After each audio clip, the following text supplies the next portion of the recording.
By popular demand, the Rainbow Connection returns to Comcast, Channel 17, in the same time slot it held for over 30 years, every Saturday at 5:30 p.m. The first run started in 1982 and was enjoyed by a loyal audience through 2014. The show featured local and national icons. Some have gone too soon, such as the late great Muhammad Ali, Isaac Hayes, Ernest C. Withers Sr., Pearl Hoover, Teddy Withers, Rufus Thomas, Ruby Wilson, Kwame Ture, a.k.a. Stokely Carmichael, Dick Gregory, Nancy Wilson, Phyllis Hyman, and unfortunately, many more.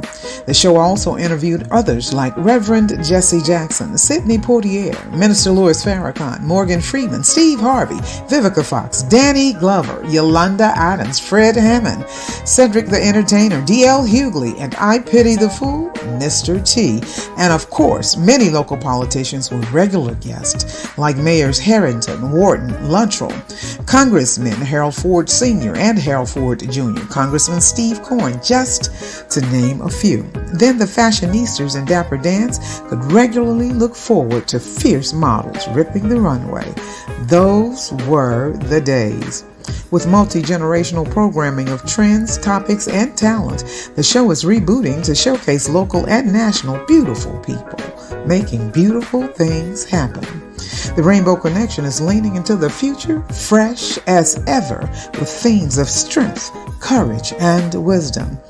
Good information, good talent, and good vibes. Wellness, mind, body, and spirit.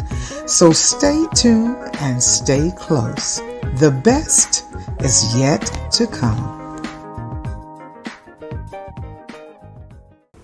Good evening, and thank you for joining us today on the Rainbow Connection. Today's program is going to show you what a person can do when they're committed and how they can have an impact on so many lives. I'm here with the founder, the coach, the bus driver, the cook, Melvin Cole with Pure Youth Athletics. Thank you for being on Rainbow Connection. All right. First, when I pulled up here, I had no idea where you were located. And they're located right beside Middle Baptist, right over by Tulane. When years ago, it used to be a heavy drug area.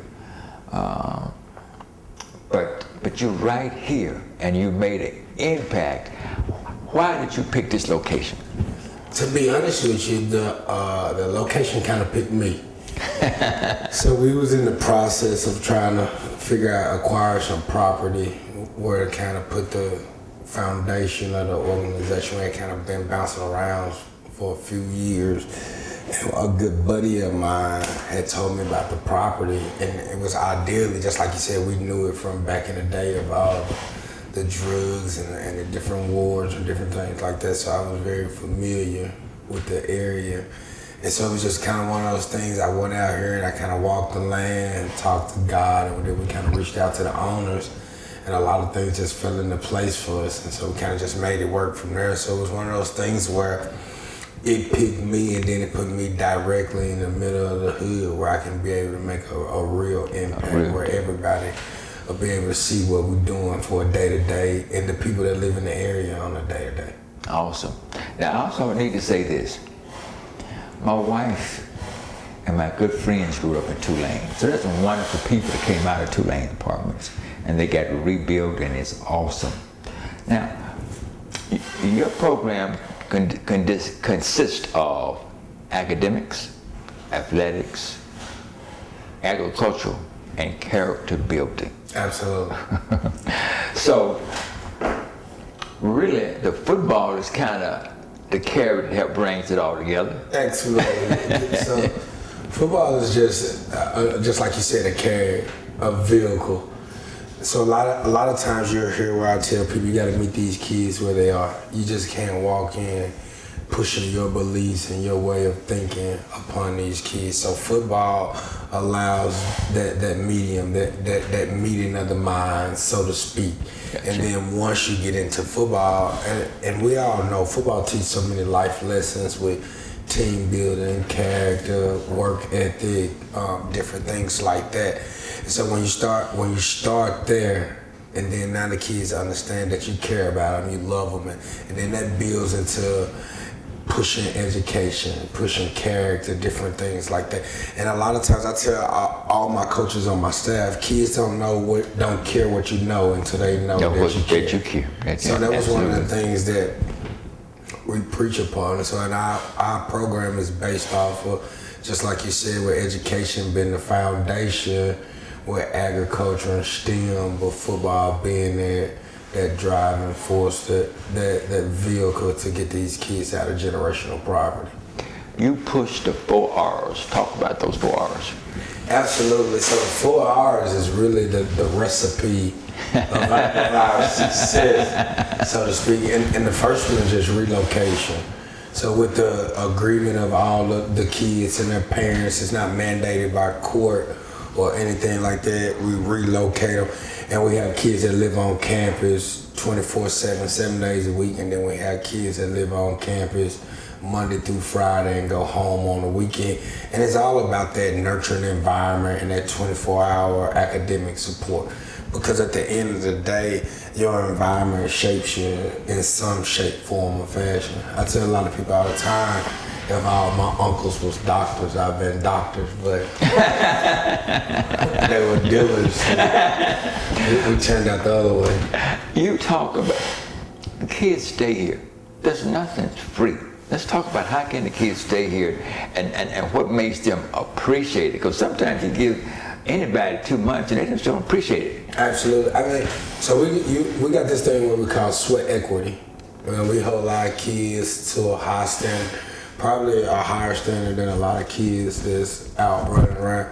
Our kids get up at 6:30 every morning.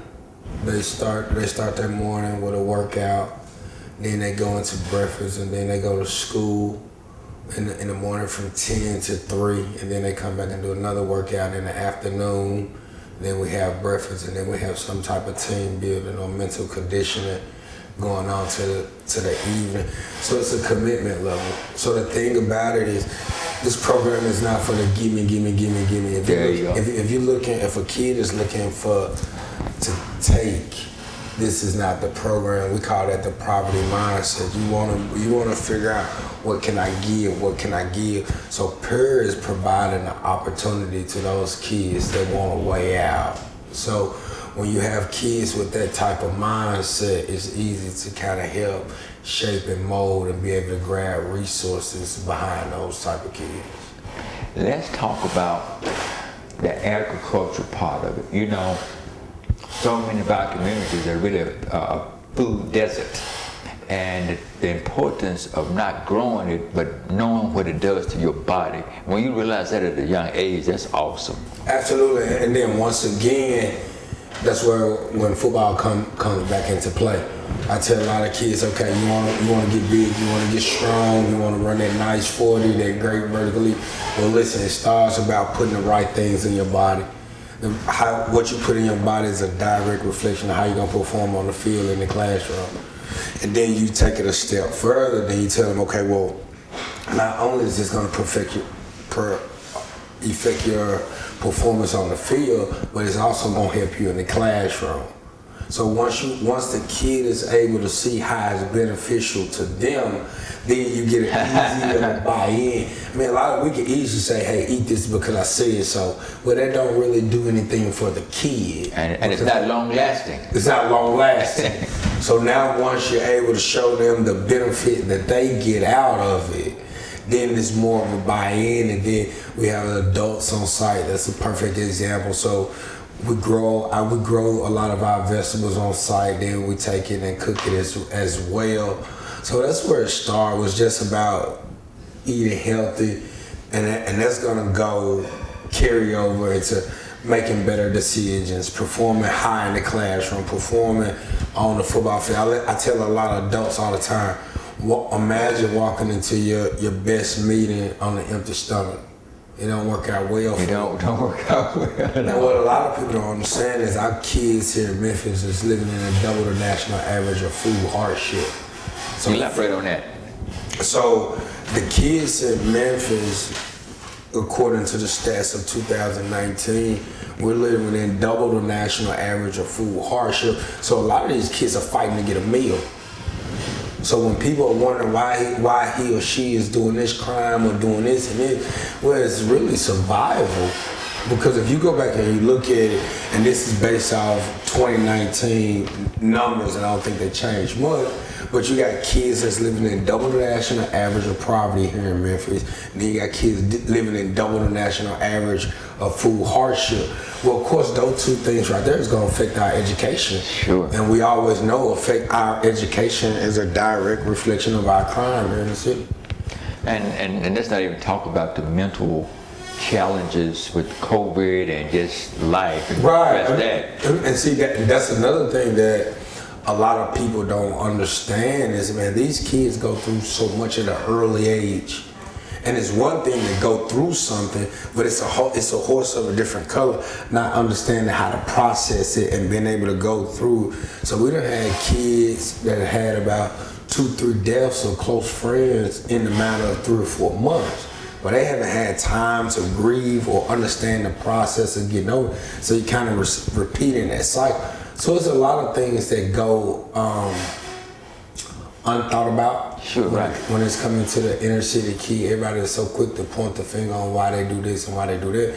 Well, if we take it a step further, well, this is why they do what they do. You know what I mean? We have grown people that don't handle death well. Certainly. So can you imagine? So can you imagine a 8-year-old, 10-year-old, 12-year-old kid? I mean, that's something different. Right. But like I said, us as adults, we sit back, oh, why they doing this and this? Well, you got 30-year-olds, 40-year-olds falling out about their mom dying. You know what I mean? So my question was again, what do we expect these kids to really do when they're not equipped to be able to handle it? And sometimes all you can do is show that you care.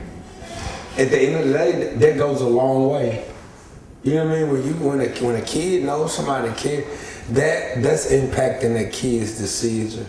That's shaping his life. You know what I mean?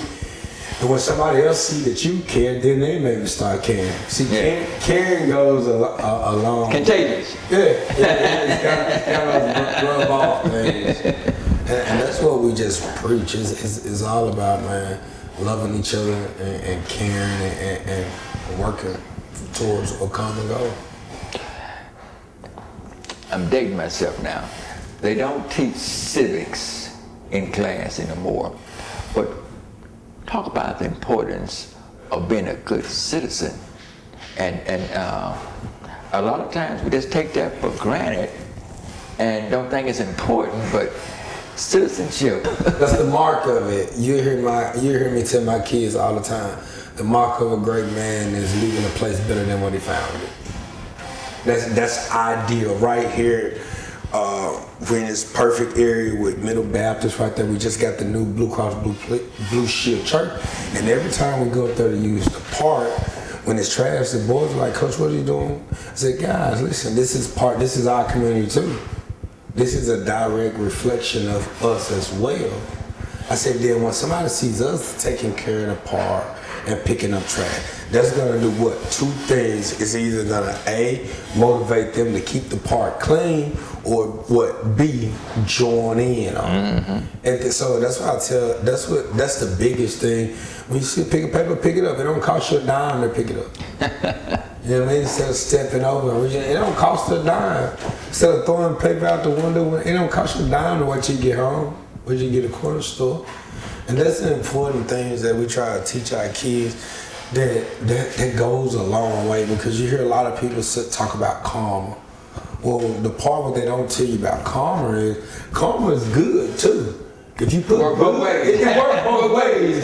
See, that's what a lot of people want to kind of get drawn into. It's like, oh, karma is all bad. Well, it works both ways. Whatever you put into the universe is a direct reflection of what's going to come back to you. And that's what we teach our kids. Man, you're already born with stripes against you. So now you got to do your part. You got to do your job. Right. And being a good citizen in his life and impacting others is a job that we have, especially as young black men and men that's growing growing up because we got somebody looking at us, whether we know it or not, whether we believe it or not, right? Whether we like it or not. It's real. There it is. Mm-hmm. And then once you realize it, you got to accept it and step up or step off. So that's one of the things that we're big on is about character and being impacting the community. Because at the end of the day, you gotta be that example. You can't be sitting around, they should be doing this, they should be doing that, blah, blah, blah, blah, blah, blah. You gotta be that example. Like, hey, this is what's going to come along with me. So that's how. It's easy to talk and it's hard to walk it, brother, and you are definitely walking. Yeah, you got to. Do you have any numbers of how many of your students went to college and completed it? Absolutely. So it's kind of a twofold. After our mentoring program, so we got what we call a post-grad from our mentoring program. We got 100% college graduate from our mentoring program with 7 kids. So we started this pilot program with the homeschooling residential about 6 years. So now we've graduated 2 kids out, and both of them was able to obtain a scholarship at various universities and college. Now we got our 3rd kid that's coming out of our program, out of the pilot program, that's showing that it's a success. So out of our pilot program, we end up losing 7. We started with a total of 7, ended up losing some kids to the streets and everything like that. But every kid that completed the program would end up going on successfully and earning a college scholarship and kind of furthering their academic and their playing career. That's awesome. Right now we're sitting at 100%, and I tell the kids all the time, we have the recipe. As long as somebody will commit to not being outworked. If you commit to not being outworked, it's just that simple. If you're a husband, nobody's gonna outwork me with my wife. If I'm a dad, nobody's gonna outwork me with my kids. If I'm a coach, nobody's my kids are not gonna love anybody more than they love me. And that's the thing that we preach to our kids. I refuse to be outworked. I'm committed to not being outworked. I got another question for you, but that made me think in the early days when Jim Strickler ran for mayor. That's one thing he told me. I don't think nobody gonna outwork me, and I remember him telling me that sticks out. That's what it comes down to. I tell kids all the time, God give us 1,440 minutes a day. What are you gonna do with them? You gotta make them count. You gotta make them last. So that's why I get up at 3 o'clock every morning. What are you waiting around for? Somebody an hour ahead of you, he's already up, she's already up, she's already grinding, you're already behind. You're already behind. You wake up behind. You see what I'm saying? So that's the one thing. You can get money back, you can get everything back, you can't get time back. So you gotta make those 1,440 minutes count. Every day. Every single day. If you're sleeping, you gotta be sleeping good. If you're working, you gotta be working good. Everything's gotta be going towards that goal. What's pointless, it's a waste of time. Wow. I know that you're also working on in the future having a technology lab. Right. So you like you say, you're always moving ahead, always moving ahead. And just because I always had a passion for STEM on the outside looking in, just kind of understanding how things work, and I always felt like it was cool and different things like that. But when I dove further into it, agriculture and STEM had 100% job placement for these kids.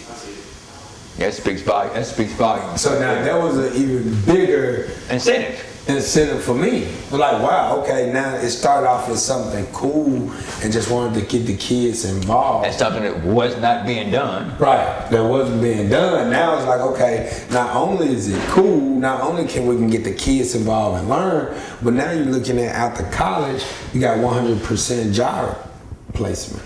Well, then you go back, you always got to keep the main thing. The main thing is pushing generational problems by creating first generational college graduates. Well, when you start off sitting in school earning a college scholarship, now you got that young man or young lady coming out of school debt-free. Debt-free? Oh, my Lord, debt-free. Now they're going into 100% job placement in agriculture and STEM. That's how you really make an impact on the community in our generation. So that was one of the things. STEM started off as just something that I thought was cool. You know what I mean? Something that I thought was cool that I probably wasn't smart enough to do. But once you dive into it, me and the kids that look like me and act like me, we got everything inside to be robotics and do the rest of it. And that was another thing too, taking that stigma off that only nerds could do it. Well, right. Well, number one, I don't technically know what a nerd is. I think all of us need to be smart, but then at the same time, it released that fear from other kids that I can do this. It's not as hard as I thought, or I can learn it. So and the kids who dumb it down. We have some kids who do exactly. that. It's that dumb it down. That was one thing about our education environment. We wanted to make it a nurturing environment where it's cool to be smart. That's why I tell people all the time, it's no fun of being a dummy. Because the only time when you're being a dummy, all the time, the only thing people are going to do is take advantage of it. I tell people all the time, when there's ignorance, there's profit. They go together. They go together.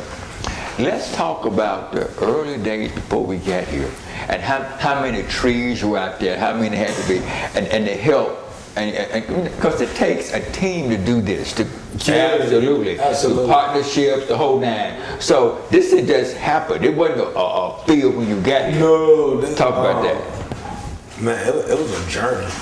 You know what I mean? To even get here to the field, to anything like that. I remember back when we had 9 kids sleeping in the front living room, and me and my daughter was sharing the back bedroom of a rental property, and we went homeless for a while, which pushed us into getting this property right here, where we kind of lost some kids we kind of bellied up a little bit. So once we got it, we ended up having to strip down the houses we've had. Stanley Home Builders, Regency Home Builders, Browning Construction, Odom Construction, the city. I mean, hundreds of individual support, kind of just pulling it all in and just kind of making it happen. Because my biggest thing was these kids needed a nurturing environment. We got somewhere to send them when they create a crime, but we didn't have anywhere to send them when somebody wanted to change their life or get out the environment that they were in before they make that ultimate decision that can impact their lives. So it's been a journey from the community really not understanding what we're doing, from kind of fighting them for a second, going down to community town hall meetings and kind of explaining what was going on. We kind of had some angry neighbors to begin with, so we had to work through that. We ended up gaining alliance with Middle Baptist, and that relationship kind of bridged a lot of gaps between us and the community. So I mean, because some communities, some neighbors, they don't want young people with issues around them sometimes because they don't understand. And here's the thing: when you hear the word at risk, everybody think bad, but here go the nature of the beast. All these kids are at risk. That's what a lot of people don't understand. All these kids are at risk. Don't let the terminology. Right, don't let the terminology fool you now. Majority of our kids are at risk. So the media and everybody has created this stigma of at risk is so bad. No, they're at risk. They're at risk of doing something wrong. Let's save them. It doesn't mean they're bad. It's getting involved early. Right. I think people had to misinterpret of what at risk means. That means I'm at risk to do something bad. It don't mean I'm doing something bad. So we had to battle that. Then at the same time, you had people in the community that's worked hard for the things that they've obtained in their life, and they don't want to see it torn down or taken away. So we had to assure on both ends that we were going to be a part of the community and different things. But it goes back to what we spoke about earlier: being a community leader, being a footprint in the community, doing good, and not just worried about what you can get from the community, but what can you give from the community. And another thing, from the community end of it, needed to know that you're going to be here. That it wasn't a 3-month program. You hit it and you're gone. And So that was important from the community aspect. Exactly. And you got to be here. You got to be here. That was the first. You got to do the work. Got to do the work. And that was the first thing that when I met with the pastor, when I met with different community leaders in the area, hey, we're here. Let's figure out how to work together because we're not going anywhere. Let's figure out how to get this thing working. Let's save these kids' lives. That's the ultimate goal because period ain't going anywhere. I mean, I've been screaming this since 2011. We're not going anywhere. We're here to stay. And they're making a difference. You know, it's not all often that you can do something that can change a person's life in a positive way. Might can even bless the whole family long term. They're doing this. Please give information, how we can reach you, email, and what else can the community do to help you? Well, obviously we can go to our website at www.peeryouth.org. I can be reached via email, Melvin Cole, all one word, at peeryouth.org. Then our office number is 901-596-3546. And the main thing is what I tell people all the time, it's the 3 T's, time, talent, treasure. I mean, we're dealing with this amount of kids, being able to provide 3 meals a day and a snack. We're providing housing for over 20 kids, providing day-to-day education for over 35 kids. I mean, so obviously funds are gonna be huge. You know what I mean? We're getting ready to launch a capital campaign where we're able to build a larger dormitory, maybe to sleep more kids, and want to get us an efficient weight room and classroom area. So I mean, it's tons of ways to get involved. Obviously, right now, the biggest need would be funds and probably kind of someone in the construction field that want to kind of help out with some building and some different things like that with the construction market being flipped high right now. But that's the main thing. It's just kind of help us keep it pushing forward and kind of expanding to be able to save more kids' lives in the midst of this pandemic. Right. Peary is doing some wonderful work with our kids. And it's a blessing to see it. Anything you can do, please reach out and help. We're going to keep some footage of some of the property before we leave. Thank you so much for your time. We appreciate you. Appreciate you, brother. All right. Thanks. See you next week. God bless. Our kids get up at 6:30 every morning. They start that morning with a workout.